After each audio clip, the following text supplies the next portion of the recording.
Sonipat ardent का आज third charter day है और इस क्लब की प्रोग्रेस से, इस क्लब के जो काम ये कर रहे हैं लगातार, उससे पूरा डिस्ट्रिक्ट बहुत उत्साहित है। स्पेशली मैं तो बहुत ज़्यादा खुश हूँ कि इस तरह के क्लब्स डिस्ट्रिक्ट में आने चाहिए। जिस तरह से ये सोसाइटी के लिए काम कर रहे हैं, पब्लिक इमेज के लिए काम कर रहे हैं, डेफिनेटली रोटरी ऐसे ही प्रोजेक्ट्स के लिए बहुत वेट कर रहा है और हम उम्मीद करते हैं ये आने वाले समय में भी इस तरह के प्रोजेक्ट्स और करेंगे कि जिससे सोसाइटी को हम वास्तव में सर्व कर पाएँ और सर्विस अबव सेल्फ को हम जस्टिफाई कर पाएँ। हम सोसाइटी को ये मैसेज देंगे कि ज़्यादा से ज़्यादा लोग जो रोटरी से नहीं जुड़े हुए वो रोटरी के बारे में जानें, रोटरी से जुड़े और समाज के ऐसे वर्क को हम सेवा कर पाएँ जिनको हमारी हेल्प की ज़रूरत है। से पोलियो गायब हो चुका है। अब हमारा उम्मीद ये है, हमारा फोकस एरिया लिटरेसी के लिए कि हम ज़्यादा से ज़्यादा लोगों को शिक्षित कर पाएँ, बच्चों को अच्छी शिक्षा दे पाएँ और एडल्ट लिटरेसी पे हमारा फोकस है कि जो लोग पढ़े लिखे बिल्कुल नहीं है वो कम से कम इतना ज़रूर पढ़ जाएँ कि वो अपनी बेसिक नीड को पूरा कर पाएँ। सबसे पहले तो मैं सभी रोटरी आर्डेंट परिवार के सदस्यों को मुबारकबाद देना चाहूँगा। 16 मार्च 2021 जब हमारा रोटरी आर्डेंट हमने फाउंडेशन डे है हमारा, तो आज एक तरह से हमारे क्लब का तीसरा जन्मदिन है। तो इस जन्मदिन के उत्सव पे जिस तरह से परिवार इकट्ठा हुआ, उन सब ने मिल करके ये प्रोग्राम किया है, चार्टर डे सेलिब्रेट किया और जिसमें हमारे मुख्य अतिथि के रूप में हमारे आने वाले गवर्नर रोटेरियन अमित एंड उनकी वाइफ स्वाति जी यहाँ पर रहे पूरे प्रोग्राम के दौरान। हमने जिस तरह से साल भर में जितने भी काम किए हैं और आर्डेंट के जितने भी पास्ट प्रेसिडेंट्स रहे, उन्होंने जिस तरह से काम किए हैं उसका आज बखान हुआ। बहुत अच्छे से हमारे आज के एमओसीज जिन्होंने हमारे पुराने गैलेक्सी स्टार पास्ट प्रेसिडेंट्स के बारे में बताया, बहुत बेहतरीन मीटिंग रही आज की और मैं सभी परिवारजन से धन्यवाद देना चाहूँगा कि वो इस तरह से इस मीटिंग में भागीदार बने और बहुत अच्छे से इस मीटिंग को सुचारू रूप से चलाया। जैसा कि हर प्रधान के पास 1 साल का टेन्योर होता है, 1 जून से लेकर के 1 जुलाई से लेकर के 30 जून तक का, तो जिस तरह से अब 30 जून 2024 आने ही वाली है, समय कम है मैं ऐसा तो नहीं कहूँगा क्योंकि जो अच्छे कार्य हैं वो हम अपने समय में करें ऐसा नहीं है। मैं पहले भी एज ए मेंबर बहुत सारे हेल्थ चेकअप कैंप्स अपने क्लिनिक में ऑर्गेनाइज़ करता आया हूँ और हमारा जो फ्लैगशिप प्रोजेक्ट है हेल्थ चेकअप कैंप वो सन 2021 से चल रहा है और आज तक चल रहा है और आगे भी चलता रहेगा।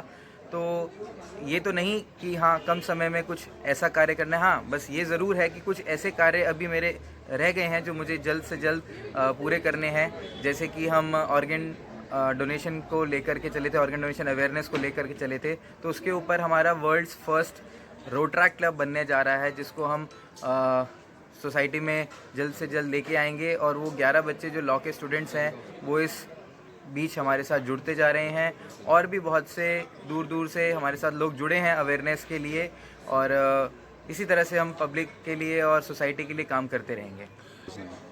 जैसा कि मैंने पहले भी कहा था अपने शुरुआती दौर में कि जो पार्क में जिम्स हैं उनके साथ साथ कुछ इस तरह के फिज़ियोथेरेपी केंद्र होने चाहिए जिसकी शुरुआत हो चुकी है और हमने अभी सोनीपत शहर में एक चैरिटेबल फिज़ियोथेरेपी केंद्र शुरुआत की है, एक मंदिर में उसकी शुरुआत की है जहां पर सभी तरह के उपकरण उपलब्ध हैं और हमारे रुचि स्कूल में भी अभी 3 फिज़ियोथेरेपी के उपकरण लगे हैं जो 80 बच्चे हैं वहाँ पे उससे सुविधा उठा रहे हैं और आगे भी हम फिज़ियोथेरेपी के केंद्र जो लोगों की ज़रूरतें पूरी करते हैं उसको बनाते चले जाएंगे। सर आज हमारा जो ये चार्टर डे था, चार्टर डे के साथ साथ जो फैसिलिटेशन सेरेमनी थी और एक बॉनवर्ड्स थी। चार्टर डे का मतलब कि आज के दिन ही हमारे क्लब का जन्म हुआ था। जो छोटा सा जो पौधा लगाया गया था वो 16 मार्च 2021 को लगाया गया था इस रोटरी क्लब आर्डेंट का और ये पौधा जो है आज 3 साल के अंदर ही एक वृक्ष का रूप धारण कर चुका है और आने वाले समय में ये इतना वृक्ष इतना बड़ा हो जाएगा कि इसके जो सदस्य हैं, जो इसके मेंबर्स हैं, वो लगातार बढ़ रहे हैं और समाज को एक अच्छा मैसेज जा रहा है। ये हमारा जो क्लब है वो समाज के लिए भी बहुत अच्छा काम कर रहा है। इससे पहले भी जो प्रेसिडेंट रहे उन्होंने बहुत अच्छा काम किया है और अब जो प्रेसिडेंट है वो भी अच्छा काम कर रहे हैं और आने वाले जो प्रेसिडेंट है वो भी अपना काम बहुत अच्छा करेंगे, ऐसी हम उम्मीद रखते हैं।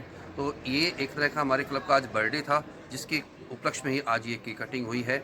तो आने वाले प्रेसिडेंट और जितने भी पास्ट प्रेसिडेंट्स हैं उन सब ने आज हम अपनी अपनी अचीवमेंट्स बताई, उनके ऊपर कुछ सवालात थे पब्लिक के, जनता के, उनका उन्होंने बहुत बखूबी से जवाब दिया और वो पूरी तरह से बरी हुए, एक तरह से अदालत से बरी हुए। आज के हमारे जो जज थे, हमारे आज के जो चीफ गेस्ट थे डीजी एंड डीजी, उन्होंने सभी को बरी किया और आने वाले जो हमारे प्रेसिडेंट हैं और हमारे जो सेक्रेटरी हैं उनके लिए हमारी शुभकामनाएं हैं कि जो आने वाला उनका जो वर्ष है वो और बेहतर हो और जो हमारा ये क्लब है वो लगातार दिन रात उन्नति करे, दिन रात चौगुनी उन्नति करे और सभी मेंबर्स जो हैं इसके हम उनके साथ हैं।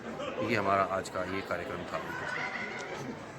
रोटरी क्लब एक ऐसी संस्था है जिसमें पुरुषों को ही नहीं महिलाओं को भी पूरा मौका दिया जाता है। इनफैक्ट मैं तो ये कहूँगी कि बिना महिलाओं के क्लब चल ही नहीं सकता।